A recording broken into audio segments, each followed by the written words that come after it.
ما شاء الله لا حول ولا قوة إلا بالله العلي العظيم. أعوذ بالله من الشيطان الرجيم. بسم الله الرحمن الرحيم. الحمد لله وكفى والصلاة والسلام على عباده الذين اصطفى. أما بعد رب اشرح لي صدري ويسر لي أمري واحلل عقدة من لساني يفقهوا قولي وقل رب ادخلني مدخل صدق واخرجني مخرج صدق واجعل لي من لدنك سلطانا نصيرا. الله وبالله توكلت على الله. قال الله تبارك وتعالى في سورة العصر.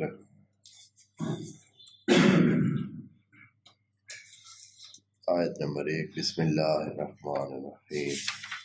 والعصر ان الانسان لفی خسر الا الذین آمنوا وعملوا الصالحات وتواصوا بالحق وتواصوا بالصبر.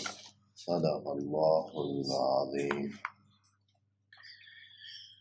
سورہ العصر بہت ہی مختصر سورت اور جامع صورت ہے.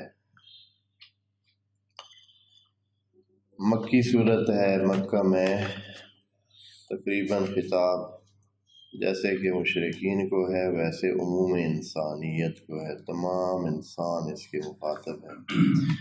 ہم سورہ العصر کے جو تلاوت کے فوائد ہیں وہ پہلے ذکر کر دیتے ہیں. اس صورت کو تلاوت کے جو فوائد ہیں وہ بھی دو قسم کے ہیں. وہ جو تلاوت سے ثواب کی صورت میں انسان کو حاصل ہوتا ہے فائدہ، اور وہ فوائد جو کہ کسی مادی لحاظ سے یا اپنے جسمانی اور روحانی تشفی کے لیے اس دنیا میں حاصل ہوتے ہیں، ان کا بھی ذکر کر دیتے ہیں. تو پہلے وہ فوائد جو کہ ثواب کی صورت میں انسان کو حاصل ہوتے ہیں سورہ العصر کی تلاوت سے. حدیث نبوی میں ہے کہ جو شخص سورہ العصر کی تلاوت کرے گا اور بار بار تلاوت کرے گا، اپنے اذکار میں اس کو شامل رکھے گا، خدا کریم اس کا خاتمہ صبر پر کرے گا، یعنی صابرین میں شمار ہوگا. اور ان اللہ مع الصابرین، صبر پہ خاتمہ ہو اور صبر کے ساتھ آدمی اپنی زندگی کو جاری رکھے تو یہ جان لے کہ ان اللہ مع الصابرین. اور بھی بہت ساری وَيُحِبُّ الصَّابِرِينَ، اللہ نے یہ بھی کہا ہے نہ صرف وہ صابرین کے ساتھ ہے بلکہ کتنی آیات میں خدا کریم نے فرمایا ہے کہ یحب الصابرین، وہ صابرین سے محبت رکھتا ہے. وعلیکم السلام. صابرین سے محبت رکھتا ہے. اور محشر والے دن وہ بندہ جو سورہ العصر کی تلاوت کرتا رہے گا اصحاب حق میں شمار ہوگا. اصحاب حق میں شمار ہونا کوئی کم بات نہیں ہے، کیونکہ یہ کچھ ہی لوگ ہوں گے جو اصحاب حق میں ہوں گے. اصحاب حق میں ہونا بہت بلندی درجہ کی علامت ہے. امام صادق علیہ السلام سے ایک اور بات نقل ہوئی ہے کہ جو شخص سورہ العصر کو اپنی نوافل میں شامل کرے تو یوم حشر قیامت کے دن اس کا چہرہ نورانی ہوگا. اب نورانی چہرے کے ساتھ وہاں جائے گا. یہ علامتی بات نہیں ہے. ہم سمجھتے ہیں شاید یہ جو ہے نا مثلا ڈیکوریشن پیس بنا ہوا ہوگا یا بھائی اس طرح ایک سونے چہرے کے ساتھ یا خوبصورت چہرے کے ساتھ یا ایسے، بس صرف یہی ہے کہ بس ویسے تو وہی بندہ ہوگا لیکن کیا ہوگا، اس کا چہرہ کیا ہوگا، نورانی ہوگا، یعنی نور والا ہوگا. یا جس طرح بھی اب نور کس لیول کا ہوگا یا کس طرح کا ہوگا یہ تو ہم انشاءاللہ جو دیکھنے والے ہوں گے جا کے دیکھیں گے. لیکن یہ کہ نورانی چہرہ ہوگا، یہاں مراد صرف ایک ظاہری خوبصورتی نہیں ہے، جیسے یہاں کہتے ہیں بعض اوقات کہ فلاں شخص کا چہرہ بڑا نورانی ہے، تو یہ تو ظاہری خوبصورتی ہے، اندر پتہ نہیں وہ کیا ہے، اللہ عالم۔ لیکن وہ جو وہاں چہرہ ہوگا وہ علامت ہوگا حقیقت کی، یہاں چہرہ ہمارا اس حقیقت کی علامت نہیں ہے، ہمارے رنگ جو ہے وہ ہماری حقیقت اور ہمارے کردار اور ہمارے روح کی علامت نہیں ہے۔ لیکن قیامت کے دن جو چہرہ ہوگا وہ واقعاً شناختی کارڈ ہوگا۔ آپ جانتے ہیں نا کہ وجہ جو ہے وہ انسان کا کیا ہوتا ہے، ایک قسم کا شناختی کارڈ ہے جو سامنے لگا ہوا ہوتا ہے، اور اس چہرے سے ہی انسانوں کو پہچانتا ہے نا۔ خدا نخواستہ حوادث میں بعض اوقات انسانوں کا چہرہ گم ہو جاتا ہے،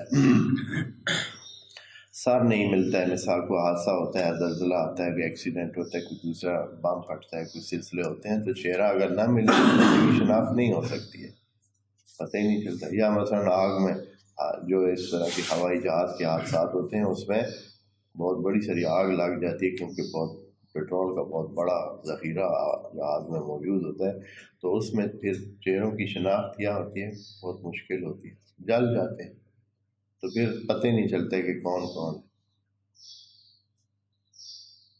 چہرہ ہی انسان کی شناخت کی علامت ہے، چہرے سے پتہ چلتا۔ تو وہاں نورانی چہرہ ملے گا اس کو جو سورہ العصر کی تلاوت کرے گا، اپنی تلاوت میں رکھے گا، اور یہ نورانی چہرہ اس کی شناخت ہوگی، یعنی بندہ ہی نورانی ہے، صرف چہرہ نورانی نہیں ہے بلکہ سارا بندہ کیا ہے، نورانی ہے۔ اور وہ ہنستا ہوا خنکی چشم کے ساتھ داخل جنت ہوگا، خوش خوش ہو جنت میں جائے گا، اس لیے کہ خدا کریم نے اس کے نام اعمال میں بہت نیکیاں درج کر رکھی ہیں، اور جنت میں نعمات اس کو ملنے والی۔ ایک اور بات یہ ہے کہ ہم انسان بہت نازک راستے پہ چلتے ہیں، اس راستے کی خصوصیات میں یہ ہے کہ کسی بھی وقت ہم اپنے راستے سے بھٹک سکتے ہیں۔ وعلیکم السلام۔ آس پاس کی جو رونقیں ہیں وہ کسی بھی وقت ہمیں کیا کر سکتی ہیں، راستے سے ہٹا سکتی ہیں، صراط مستقیم سے ہٹا سکتی ہیں۔ دنیا کے جو شغل میلے لگے ہوئے ہیں بندے کو راستے سے ہٹا سکتے ہیں۔ شغل میلے سے مراد یہی دنیا کی اٹریکشن جو بھی ہو ہاں، کہ وہ بندہ سیدھے راستے سے جا رہا ہے، خرابی نہیں کر رہا ہے، نافرمانی خدا کی نہیں کر رہا ہے، لیکن کیا ہے اس کو وعلیکم السلام کوئی اٹریکشن کیا کرتی ہے، وہ کہتی ہے کہ ادھر آ جاؤ۔ میں مثال دیتا ہوں، فرض کریں کہ آپ دوست پڑھ رہے ہیں، سیدھے راستے پہ جا رہے ہیں، علم حاصل کر رہے ہیں، یہاں نماز بھی ٹائم پہ پڑھ رہے ہیں، سارے کام اپنے مناسب کر رہے ہیں اور بندگی خدا میں مصروف ہے، ایک دم آپ کو کوئی دوست فون کرتا ہے کہ ہاں بھائی بھائی گرانچ سرکس آئی ہوئی ہے۔ اب جو ہے یہ کیا کرتے ہیں، فوراً کوئی نہ کوئی اس کو جو ہے نا ذہن میں آئے گا کہ کوئی بہانہ رکھیں اور کیا کریں جی 2 دن کی چھٹی لے لیں۔ تو یہ رونقیں انسان کو نا راستے سے ہٹانے کا چونکہ باعث بنتی ہیں۔ یہ میں نے صرف مثال کے لیے آپ کو سمجھانے کے لیے ہے، بیسیوں وجوہات ہو سکتی ہیں، بیسیوں وجوہات ہوتے ہیں جو انسان تو خاتمے تک جانا بہت مشکل ہوتا ہے، یعنی آخر تک انسان قائم رہے اپنے اس راستے پہ جو بھی اس نے اچھا اگر راستہ انتخاب کیا ہے، تو یہ خاتمہ بالخیر جسے کہتے ہیں، مومن بن کے مرے۔ ہاں، جیسے کہ قرآن میں ایک آیت میں بھی ہے کہ آپ مریں اور مسلمان ہو کر مریں، تو یہ بہت آپ نے سنا ہوگا، حدیث میں بھی ہے کہ شیطان کی کوشش ہوتی ہے کہ آخری لمحے بھی کوشش کرے کہ کیا ہے بندے کا کلمہ پورا پڑھنے اسے نہ دے۔ یہ احادیث کی وجہ سے ہی جو آپ جنازے کے ساتھ جاتے ہیں تو اکثر جنازے میں کیا پڑھا جا رہا ہوتا ہے، ہاں وہ لا الہ الا اللہ محمد رسول اللہ کی وہ کہتے ہیں کہ کلمہ شہادت بار بار کیوں پڑھ رہے ہوتے ہیں؟ وہ اس لیے کہ اس بندے کو یاد کرا دیں اس کو، شیطان کوشش کرے گا کہ اس کو کلمہ نہ پڑھنے دے، اور یعنی یہ ہے کہ کوشش کرے گا کہ وہ کوئی نافرمانی خدا پہ ہی اس دنیا سے جائے. تو بار بار یہ اس لیے جنازے کے ساتھ پڑھا جا رہا ہوتا ہے، بار بار کہتے ہیں کلمہ شہادت یا دوسرے ایسے، یا تلقین، جیسے تلقین کس لیے کہی جائے، تو ادھر اس نے بالکل اس کا قبضہ ہو جاتا ہے، اور وہ انسان کیونکہ پیچھے سے اس کے ساتھ ہمراہ آ رہا ہوتا ہے تو ساری اسی کی مانتا ہے، اور آخر میں وہ اس سے یہی کہلوا دیتا ہے کہ آپ دوستی کا حق نبھاؤ اور کیا کرو، اب تک دوست ٹکے رہے اور ساری زندگی میرے ساتھ چلتے رہے، ہاں تو اب آخر میں کیا کرو، کافر ہو کے مرو.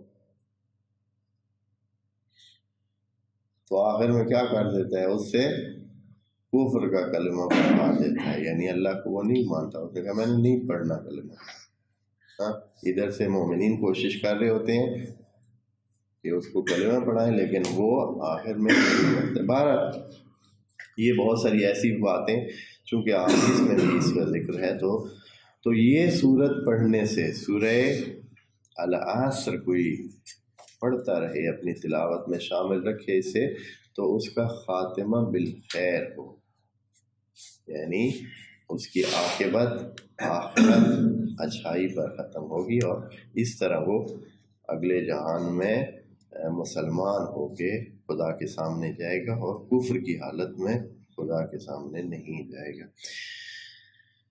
اب اس کے بعد کچھ ایسے فوائد جو کہ اس دنیا میں بھی انسان کو حاصل ہو سکتے ہیں سورہ العصر کی تلاوت سے. ان میں سے پہلا تو یہ ہے کہ اگر آپ نے کوئی بھی چیز محفوظ کرنی ہے زمین میں، اس چیز کو زمین میں یا کسی مناسب جگہ پہ رکھیں اور اس پر سورہ العصر کو پڑھ دیں، انشاءاللہ وہ چیز آپ خود ہی نکالیں گے، یعنی محفوظ رہے گی اور کوئی دوسرا اس تک نہیں پہنچ پائے گا. یہ چیزیں ضرورت پڑ ہی جاتی ہیں کبھی کبھی کہ آپ اس طرح کریں، خزانہ ہو یا کوئی بھی چیز ہو تو اس طرح اس پر پڑھیں. اگر کسی شخص کو بخار ہو، ہاں جی بخار ہو تو سورہ العصر. بعض اوقات یہ بخار آپ جانتے ہیں یہ ہے سادہ سی چیزیں، بخار بھی کوئی بات ہے، ہاں جی ہم تو ہمارے پاس تو پڑی ہے، ہاں جی ہمارے پاس تو گولی پڑی ہے، ہم تو بس وہ لے لیتے ہیں اور بخار فشوں ہو جاتا ہے. لیکن یہ بعض اوقات نہیں بھی ہوتا، ہاں جی جیسے وہ کہا کہ بڑھتا گیا مرض جوں جوں دوا کی، جیسے جیسے دوا کھاتے گئے تو اس کا مرض کیا گیا، بڑھتا گیا. ایسے بھی ہوتا ہے. یا پھر یہ ہے کہ اور بھی کئی سلسلے ہوتے ہیں کہ نہیں علاج نہیں ہو رہا ہوتا ہے، تو یہ صورت آزمائیں اور پڑھیں، جتنی پاکیزگی کے ساتھ، جتنی صفائی کے ساتھ اس کو پڑھا جائے گا. اگر مثلا کوئی صحیح سے جم کے پڑھنا چاہتا ہے تو 2 رکعت نماز پڑھ لے، اس کے بعد یہ صورت اسی نیت سے پڑھے، یقیناً فاقہ ہوگا، پاکیزگی کے ساتھ پڑھے. اگر اتنا نہیں کر سکتا ہے تو صرف وضو کر کے پڑھے. اگر اس طرح بھی ہو کہ کوئی ایسا بندہ پڑھے جو خود پاک ہے، صاف ہے، پاکیزہ رہتا ہے، دل پاک رہتا ہے اس کی زبان پاک رہتی ہے، اس قسم کا بندہ پڑھے. یعنی یہ سارے معیار پورے کریں اور پھر دیکھیں اس کا اثر کیا ہوتا ہے. انشاءاللہ مؤثر ہوگی، اور وہ چیز جو لکھی ہے کہ اس کو بخار سے آرام آئے گا تو ضرور انشاءاللہ باذن اللہ آرام آئے گا. اس کے بعد اپنے زمانے کے مختلف یہ جو کام پیش آتے ہیں، دفتروں میں جانا پڑتا ہے، حاکموں کے پاس جانا پڑتا ہے، ایسے افراد کے پاس جانا پڑتا ہے کہ جن کے ہاتھ میں ہمارے بارے میں حکم کے اختیارات ہوتے ہیں کہ وہ ہمارے بارے میں اچھا یا برا فیصلہ کر سکتے ہیں. جی مثال کے طور پر آپ کہیں جانا چاہتے ہیں اور وہاں سے کوئی چیز منظور کرانا چاہتے ہیں کہ وہ منظور کر لیں، مان لیں آپ کے مثال پاس کرانا چاہتے ہیں، یا کوئی اور ایسا سلسلہ ہے جو کسی دفتری امور میں آپ کسی حاکم یعنی جو بھی افسر یا جو بھی ایسے ہے کہ اس کے پاس اختیارات ہیں، صاحب اختیار کے پاس جانا چاہتے ہیں، تو سورہ العصر کو لکھ کر اپنی جیب میں رکھ کے جائے. لکھ لیں سورہ العصر کو، کسی پاکیزہ روشنائی سے لکھیں تو بہت بہتر ہے، اور اس کو اپنے ساتھ رکھیں، اپنی جیب میں رکھیں اور چلے جائیں. انشاءاللہ آپ کو اچھائی کا سامنا ہوگا اور آپ کی بات قبول کی جائے گی. اب آتے ہیں اس کے والعصر کے، سورہ والعصر یا سورہ العصر کے معنی اور تعارف اور تعریف کی طرف. یہ بہت مہم صورت ہے دوستو. اگر صحیح دیکھا جائے تو جو اعلیٰ درجے کے معنی پر مبنی باتیں ہیں ان میں سے ایک یہ صورت ہے. قسم جو لی گئی ہے والعصر، کہ عصر گواہ ہے، عصر ہماری بات کی سپورٹ ہے. عرض کیا ہے نا کہ قسم اس لیے لی جاتی ہے کہ اپنی بات میں زور پیدا کیا جائے. قسم ہے عصر کی، عصر سے جو بھی مراد لیا جائے. اب عصر سے زمانہ مراد لیں تو زمانہ بھی ایک چیز ہے. وقت ایک ایسی چیز ہے جو ہر چیز کے ساتھ ہے، ہر جگہ ہے، ہر جگہ ہے وقت. ہاں صرف مبرہ ہے وقت سے تو وہ خدا کی ذات ہے، باقی ہر چیز ہے وہ وقت والی اس کا وقت ہے. نہیں تھی ہوئی، بعد میں نہیں ہوگی. یہ جس چیز پر بھی یہ صادق آئے نا کہ نہیں تھی ہوئی ہے اور بعد میں نہیں ہوگی، وہ وقت والی چیز، کیونکہ یہ تین وقت اس پر آ رہے ہیں، ماضی، حال اور استقبال. صرف ایک ذات ہے جو وقت سے مبرہ ہے اور وقت کو پیدا کرنے والی ہے، وہ خدا کی ذات ہے. باقی ذات والعصر سے یہ مراد لیں، والعصر سے تیسرا پہر لے لیں، جیسے کہ عام طور پر یہ بھی کہا جائے والعصر. آج ایک اور احتمال بھی میں دیتا ہوں، کم دیکھا نہیں ہے کہ یہ احتمال کسی نے دیا ہو، لیکن ہو بھی سکتا ہے. تفاسیر ہزاروں لکھی گئی ہیں، ہزاروں تفاسیر ہیں، ممکن ہے کسی جگہ یہ موجود ہو کہ والعصر کا ایک اور معنی بھی ہے، اور وہ ہے نچوڑ. یہ جو آپ کسی پھل کو اس کو نچوڑتے ہیں اور اس میں سے نکالتے ہیں تو وہ کیا ہوتا ہے؟ عصر ہوتا ہے. یا جیسے کہ آپ فقہ میں پڑھتے ہیں عصیر عنبی، ہاں جی، وہ جو انگور کا رس ہوتا ہے، انگور کا نچوڑ ہوتا ہے. تو عصر کا وہ معنی ہو سکتا ہے کہ کیونکہ جملہ مختصر ہے اور بات پوری ہے، ایک جملے میں یا اس ایک دو جملے جو مسلسل ہیں ان میں خدا کریم نے پوری بات کہہ دی ہے. نچوڑ ساری کہانی کا یہ ہے.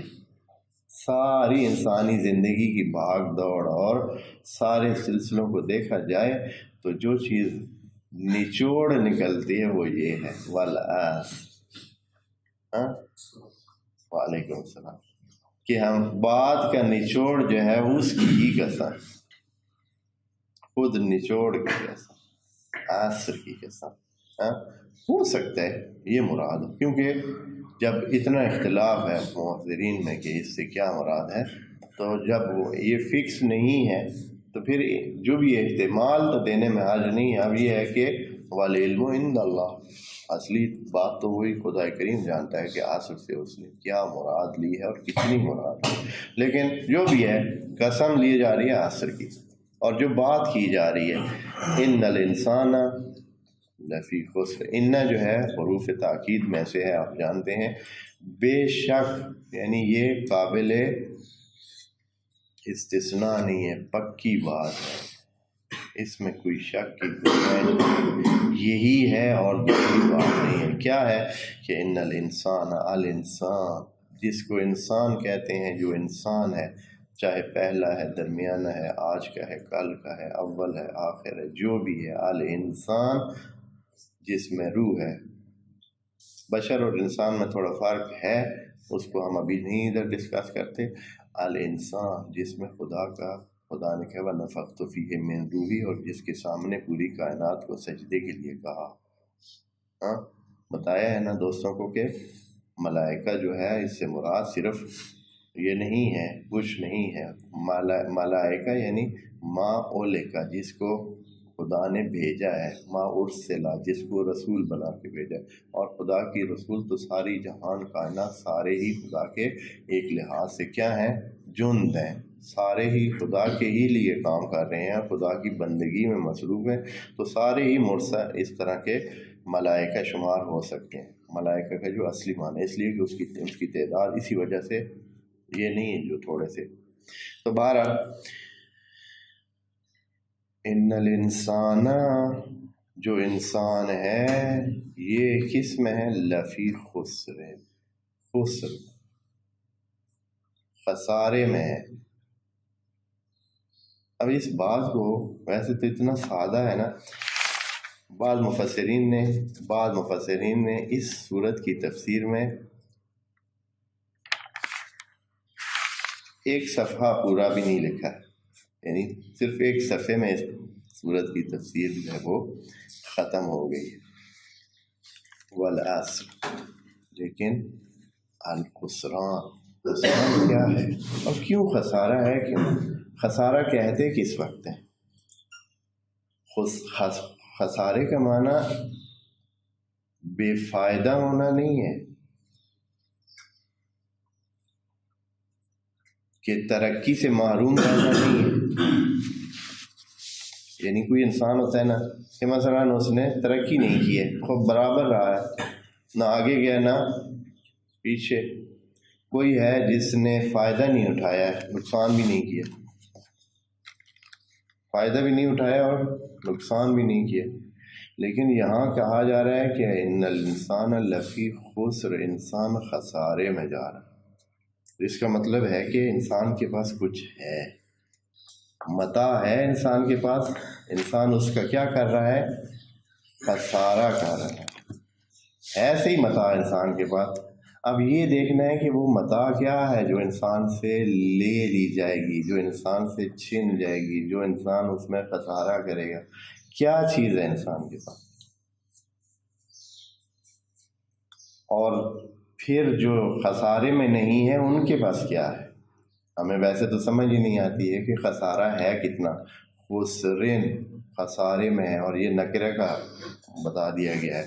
خسر نکرے کی صورت میں لایا گیا، مطلب یہ ہے کہ اس کی حد ہی نہیں ہے۔ جانتے ہیں نا کہ نکرہ اس لیے آتا ہے کہ دونوں معنی ہو سکتے ہیں، لیکن یہاں اس کا معنی یہ ہے کہ جس کی حد ہی نہیں ہے، جو معلوم ہی نہیں ہے کہ وہ کتنا بڑا۔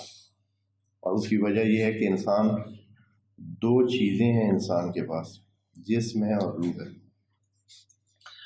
جسم کے کتنے مواقع ہیں، انسانی جسم کے لیے کتنے مواقع ہیں؟ سب سے پہلے وقت لے لیتے ہیں۔ وقت ہمارے پاس کتنا ہے؟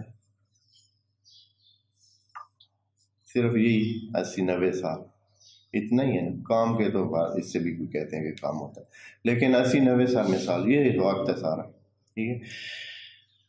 اس وقت میں ہمارے پاس جسم ہے، روح ہے۔ جسم کی صلاحیتیں کتنی ہیں؟ آنکھوں سے کتنا کچھ دیکھ سکتے ہیں آپ، کانوں سے کتنا کچھ اچھا سن سکتے ہیں، کتنی اچھی خوشبوؤں کو آپ سن سکتے ہیں، اور کتنی آپ نے سونگھی ہیں، کتنا زبان کے ساتھ کتنا آپ نے چکھا ہے، اور آپ کی صلاحیت کتنی، کانوں کے ساتھ کتنا اچھا سنا ہے اور کانوں میں صلاحیت کتنی،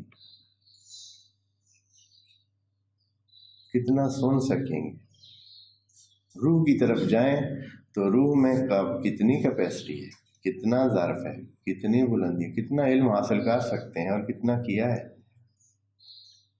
80-90 سال میں کتنا انسان حاصل کر سکتا ہے، حالانکہ روح میں کیپیسٹی کتنی ہے، پورے عالم کو چلانے کی کیپیسٹی ہے، آنکھوں میں پورے عالم کو دیکھنے کی کیپیسٹی ہے، ان پاؤں کے ساتھ پورے جہان کی سیر کرنے کی صلاحیت ہے، ان ہاتھوں کے ساتھ جو دل چاہے وہ کرنے کی صلاحیت۔ کتنا کر جاتے ہیں، کتنا کر لیتے ہیں۔ جس کو مواقع میسر ہو وہ کتنا کر لیتا ہے۔ چھوڑیں اس کو، جو ہمارے تو بعض لوگوں نے اپنے شہر سے بھی بڑھ کے کچھ نہیں دیکھا ہوا، کرنے کو انہوں نے صرف اپنا ایک چھوٹا سا کام، اس سے بڑھ کر کچھ نہیں کیا ہوگا، لیکن کتنی صلاحیت ہے اس میں۔ یہ ساری کی ساری ضائع، سب ضائع، زندگی ساری 80-90 سال ساری ضائع، کچھ دیکھا ہی نہیں ہے، کچھ صحیح سے سنا ہی نہیں ہے، دل میں حسرتیں ہیں رہ گئی ہیں۔ علم حاصل کرنا چاہتا ہے، پڑھ پڑھ پڑھ، کتنا کر سکتا ہے، جتنا مرضی زور لگا لے، کوئی یعنی رات دن ایک کر لے پڑھائی میں، کتنا پڑھ لے، پھر جسم کی ایک حد ہے، اس سے زیادہ برداشت ہی نہیں ہے۔ پہلے بھی حساب لگا کے دوستوں کو بتایا کہ روزانہ 8 گھنٹے جب ہم سوتے ہیں، اور سونا لازمی ہے، اس کے بغیر تو ہم چل نہیں سکتے ہیں، تو ہماری زندگی کا کتنا فیصد، تیسرا حصہ ہماری نیند میں ختم ہو جاتا ہے، کتنا خسارہ۔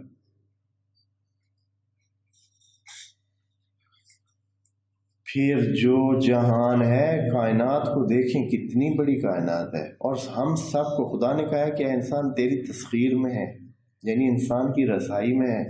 ہم پوری کائنات کو گھوم سکتے ہیں، پھر سکتے ہیں، دیکھ سکتے ہیں، جان سکتے ہیں، جاننا چاہتے ہیں، ہمارے اندر ٹھڑک ہے، ہمارے اندر جستجو کا مادہ ہے، ہمارے اندر جستجو ہے۔ آپ جانتے ہیں نا کہ کیوں یہ لوگ غیبت کیوں کرتا ہے کوئی بندہ؟ اس لیے کہ اس کو کیا ہوتا ہے، کیونکہ سننے والے کو سننے کی چاہت ہوتی ہے، وہ بنا بنا کے دیتا ہے، جب آگے سننے والے کان بیٹھے ہیں۔ جستجو انسان کے اندر بھری ہوئی ہے، پس انسان میں بے پناہ روح میں اور جسم میں اتنی صلاحیتیں، اور ساری کی ساری ضائع ہو جانی، ساری کی ساری کیا ہو جانی ہے، ضائع ہے۔ خدا نے کتنی بڑی وہ دے دی ہے انسان کو، صلاحیت کا ایک اور اہلیت کا ایک بہت بڑا ذخیرہ انسان کو دے دیا ہے، لیکن وہ سارے کا سارا اس 80-90 سال میں کیا ہونا ہے، ضائع ہو جانا ہے، کام میں نہیں آ سکتا ہے۔ کوئی کام میں لگائے بھی تو لگا ہی نہیں سکتے۔ ہزاروں انسانوں کو ہزاروں شوق ہیں، سارے کے سارے کیا رہ جائیں گے، دھرے کے دھرے رہ جائیں گے۔ کتنا ایک شوق پورا کر سکے گا نا، تو ایک ہی شوق پورا کر سکتا ہے کوئی بندہ۔ مثال کے طور پر فرض کریں کہ کوئی پائلٹ بن گیا، اب وہ پائلٹ ہی بن سکتا ہے۔ اب یہ کہ وہ چاہے کہ پائلٹ بھی بنے، ڈاکٹر بھی بنے، وہ علم بھی حاصل کرے، یہ علم بھی حاصل کرے، نہیں ہو سکتا۔ کتنی حسرتیں رہ جائیں گے انسانوں کی، کرنا بھی چاہتے ہیں، کر بھی سکتے ہیں، ٹائم نہیں ہے، محدود سا ٹائم ہے، اور سب چیزیں چھن جانی ہیں۔ پھر اس سے بڑھ کر جو کچھ وہ کر رہا ہے وہ بھی چھن جانا ہے، جو کچھ یہاں وہ حاصل کر رہا ہے۔ مثلا وہ مال و دولت اگر وہ کوشش کر کے محنت کر کے بڑا کما رہا ہے، اب کیا ہونا ہے آخر میں، اتنی کمائی کے بعد بالآخر کے کیا، وہ سب کا سب ختم ہو جائے۔ تو نرئی خسارہ ہے، یعنی ایسا خسارہ ہے کہ آدمی اگر سوچے تو اس کو نیند ہی نہ آئے، اتنا بڑا خسارہ ہے کہ ہے، سب چیزیں ہیں جن کی چاہت ہے، جو چیزیں انسان کر سکتے وہ ساری موجود ہیں، چاہتا ہے، کرنے کے ابزار موجود ہیں، اس میں چاہت موجود ہے۔ جیسے یہ ایسے ہی آپ کو کہوں کہ ایک جو مثلا ماہر بندہ ہے، مستری ہے، فرض کرو اس کے پاس سارے ابزار موجود ہیں کام کے، بہترین سے بہترین کام کرنے کی صلاحیت بھی موجود ہے، ہاں، علم بھی موجود ہے، چاہت بھی موجود ہے، لیکن اس کو کسی نے کام پہ نہیں لگایا، اس کی دیہڑی کدھر کیا ہو جائے گی، خسارہ ہے۔ ہماری بھی دوستو دیہاڑی ہے، یہ جو 80-90 سال ہے، یہ کیا ہے، ہماری دیہاڑی ہے۔ اس میں خدا نے کہا ہے کہ سارے انسان خسارے میں، سارے ٹوٹل، اور خسارہ بھی اتنا ہے کہ جس کی کوئی حد نہیں، اتنا بڑا خسارہ ہے۔ اے اللہ تو علاج ہی بتا دے کہ انسان اس خسارے سے کیا ہو جائے، بچ سکے، بچ جائے، نکل آئے اس خسارے سے۔ تو کہاں ہے؟ علاج بتانے کے لیے ہی یہ صورت آئی ہے کہ آپ دوستوں کو، آپ سب کو، مومنین کو، مسلمین کو، انسانوں کو خسارے سے نکلنے کا راستہ دیا جائے۔ اور وہ کیا راستہ ہے؟ فرماتے ہیں کہ والعصر، قسم ہے عصر کی کہ بے شک انسان خسارے میں ہے، الا الذین آمنوا، مگر وہ جو ایمان لے آئے۔ اچھا، ایمان لے آنا ہر بندے کے بس کی بات نہیں ہے۔ عقل مند کے، یہ عقل مند بندہ ہی اس لیول پہ پہنچتا ہے جو حتماً ڈھونڈے کہ میری زندگی کا اتنا خسارہ ہے، اتنی محنت ہے، اتنے سلسلے ہیں۔ فرض کریں ایک سائنسدان ہے، اس نے کتنی محنت کی ہوگی، کتنا لائق ہے، کتنے سلسلے ہیں، ابھی وہ کتنا کرنا چاہتا ہے، وہ تو آفاق کا مطالعہ کرنا چاہتا ہے، لیکن اس کے پاس کیا ہے، کچھ ہی دنوں کے بعد بیمار ہوا ہے، 60 70 سال 80 سال کی زندگی میں چل بسا۔ ابھی وہ کتنا کرنا چاہتا تھا، وہ تو آفاق دیکھنے کا شوق رکھتا تھا، لیکن نرا خسارہ، محنت کی ہوئی ساری ضائع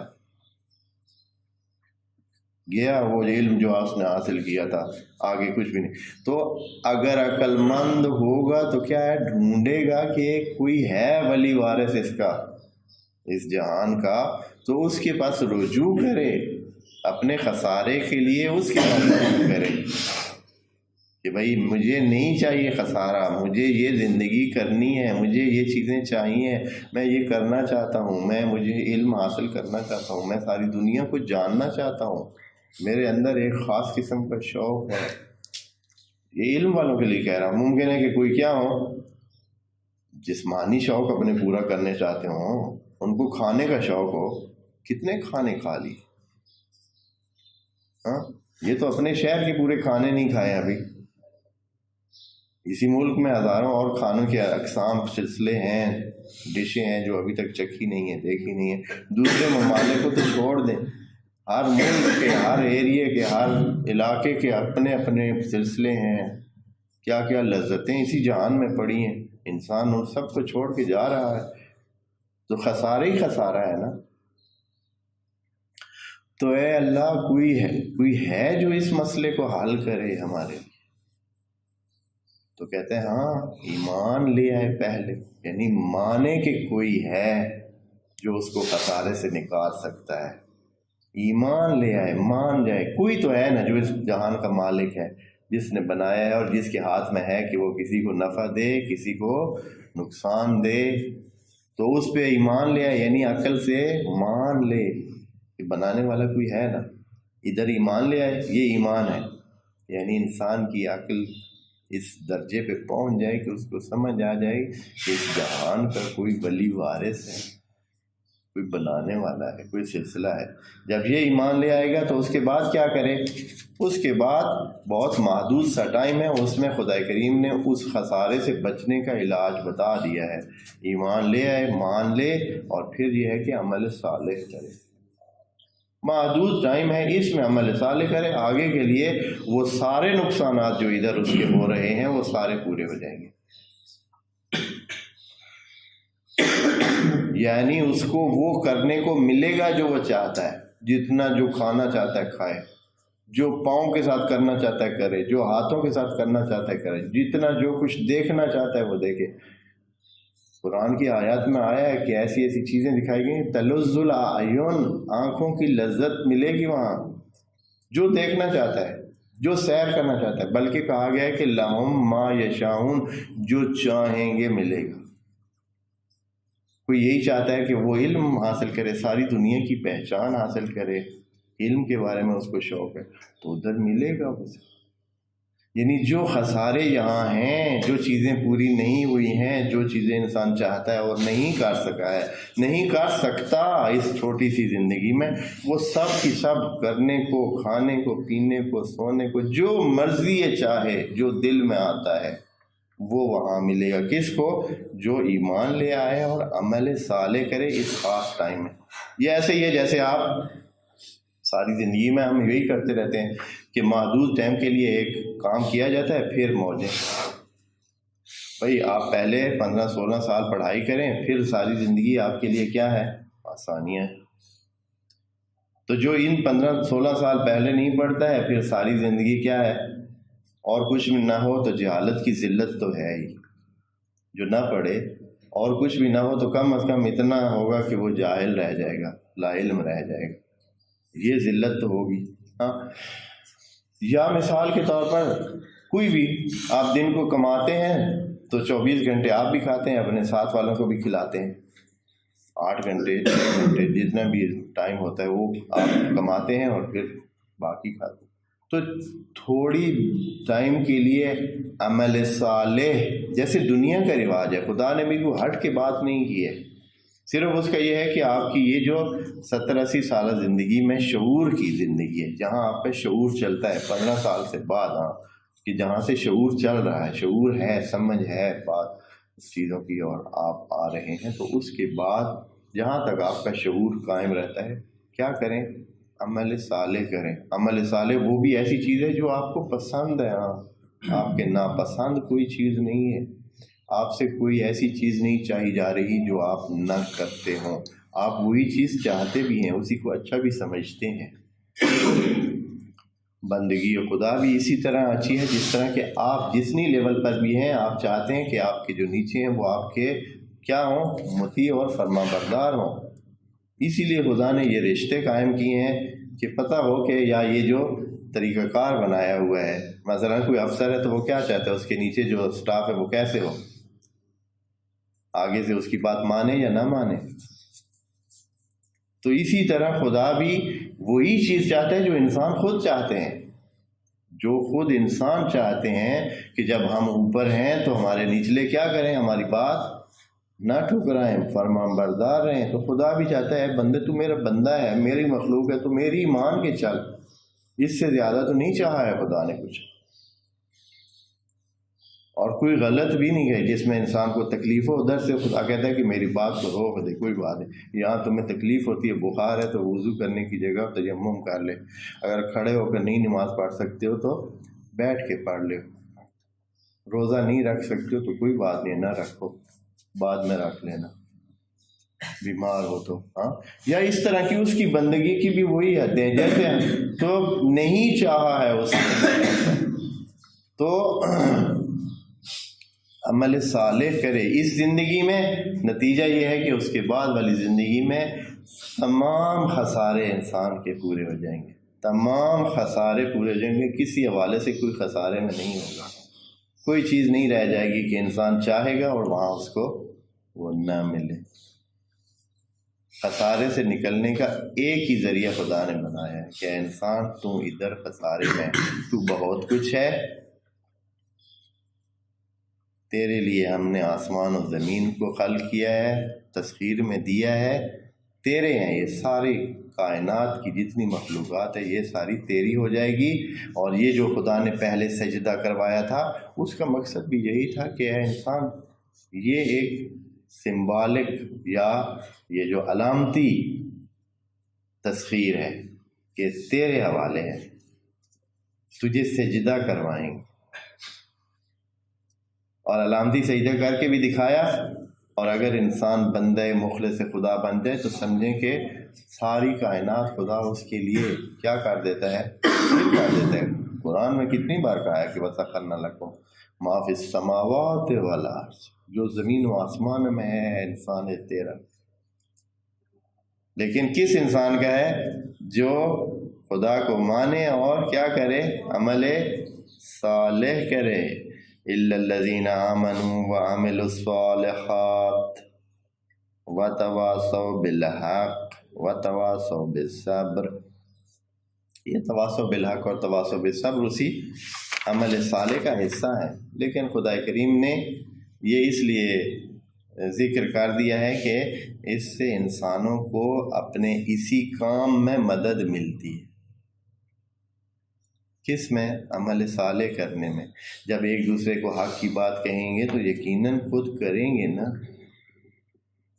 جب آپ کسی کو کہتے ہیں کہ اچھا کرو تو وہ خود کرے گا، تو تبھی آپ کی بات آپ خود کریں گے تو آپ کی بات سنی جائے گی۔ جو آپ خود نہیں کرتے ہیں، مثلا آپ کسی کو کہیں سچ بولیں اور خود سچ نہ بولیں تو کیسا ہوگا؟ تواصو بالحق اور پھر یہ ہے کہ حقیقت کا بتائیں بھی صحیح، ایک دوسرے کو حقیقت بتائیں. یہ جو خیالی دنیا میں ہم رہ رہے ہیں، ابھی واقعاً ہم خیالی دنیا میں ہم سمجھ رہے ہیں کہ یہ ہمارے لیے کچھ دن یہ جو ہے چلے گا. ہم کوشش کر رہے ہیں جیسے بھی ہو تیسے بھی ہو، اپنی طرف ہر چیز کو کھینچنے کی کوشش کر رہے ہیں، اپنا بنانے کی کوشش کر رہے ہیں. کچھ دنوں کی بات ہے، سب ختم شد. وَتَوَاصَوْا بِالصَّبْرِ، اور ساتھ میں ایک تو حقیقت بتانا، اور دوسرا یہ بھی بتا دیا ہے کہ یہ سوکھا کام نہیں ہے. یہ جو عمل صالح کرنا ہے یہ سوکھا کام نہیں ہے. یہ انسانوں آپس میں ایک دوسرے کو صبر کی تلقین سے ہو سکتا ہے.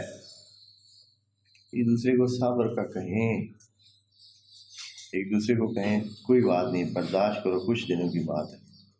جیسے پڑھائی میں مثال کے طور پر ماں یا باپ اپنے بیٹوں کو بچوں کو کیا کہتے ہیں؟ ہاں کچھ دنوں کی بات ہے، پڑھائی کے بعد پھر سارے کیا ہوگا؟ آسانیاں ہوں گی. کچھ دنوں کی بات ہے. یا جو انسان باہر جاتے ہیں دوسرے ممالک میں اپنے بچوں کے لیے کمائی کرتے ہیں، تو پردیس میں رہنا کتنا مشکل ہے، کتنا درد سر ہے. وہاں کیا ہوتا ہے، انسان اپنے آپ کو اور ایک دوسرے کو صبر کی تلقین کرتے ہیں کہ کچھ دنوں کی بات ہے، پھر کیا کریں گے؟ اپنوں کو جا کے ملیں گے. جیسے آپ اپنے آپ کو کہتے ہیں، ہاں مدرسوں میں رہ کر آدمی کہتا ہے بس جمعرات آن والی، ہاں، یا بس اب کچھ دنوں میں پھر چھٹی ہونے والی ہے، چھٹی پہ جائیں گے یا گھر جائیں گے یا ملیں گے یا سلسلہ کریں گے، یا اور بھی کئی سلسلوں میں. تو صبر کرانا پڑتا ہے. یا مثلاً ابھی کئی دوست ہیں کہ وہ مسجد میں نماز کے جاتے ہیں، بس کو نہیں 2 رکعت ہو جاتی ہیں، پھر باہر جاتے ہیں جی. ہر جگہ صبر چاہیے. صبر ایسی چیز ہے کہ اچھائی پہ خرابی پہ دونوں میں صبر چاہیے.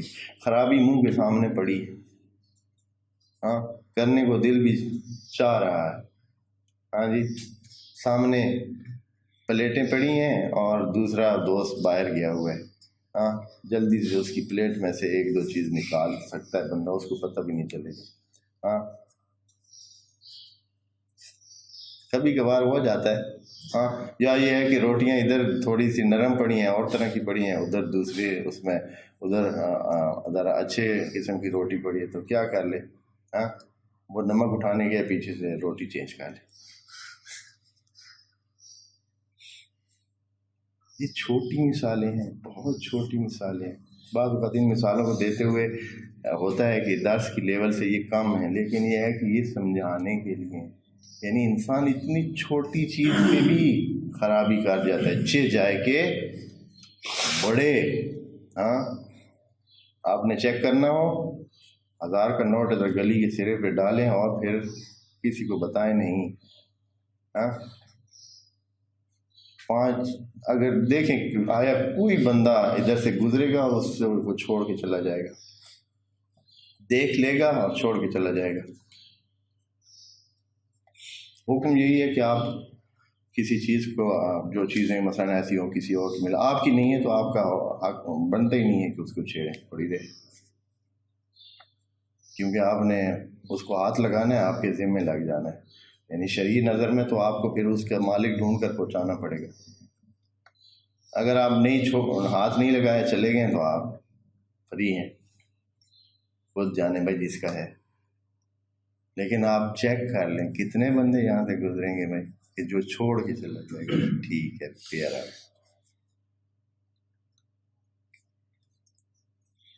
مشکل ہے، ہاں بہت مشکل ہے. اور اب اس سے اوپر اگر چلے جائیں تو پھر اور بھی. ہاں مثال کے طور پر آپ کو کہیں نظر ہے سونے کا کڑا پڑا ہے یا سونے کی زنجیر پڑی ہے، پھر کیسے ہو؟ مشکل ہے، صبر نہیں ہو سکتا، بہت مشکل وادیاں ہیں. خدا کریم ہمیں محفوظ کرے اور اس قسم کے امتحانوں میں ڈالے ہی نہیں. لیکن ہے امتحان بہت سخت، بس صبر سے یہ کام ہو سکتا ہے انشاءاللہ. خدا کریم ہم سب کو خساروں والوں میں سے قرار نہ دے، اور بلکہ کن میں سے؟